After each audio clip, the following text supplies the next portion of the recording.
Það var sigur í, svona frekar stór sigur á móti Noregi í fyrsta leik. Þetta var náttúrulega ekki auðvelt samt það. Nei, það var svona erfitt á tímapunkti. Við spiluðum mjög vel bara mest alltaf leikinn, fengum okkur rönn frá þeim, döngum ekki nógu hratt í vörn, við töpuðum bolta. Við bætum það og erum bara helviti góðir.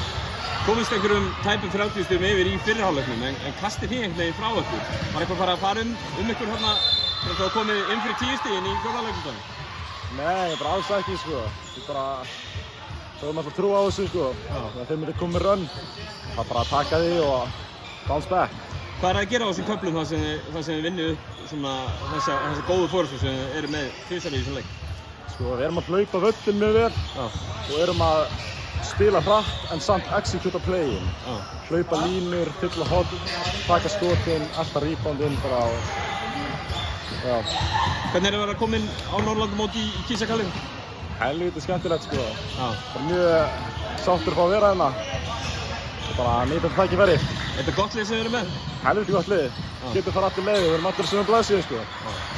Frábært, gangið vel. Takk.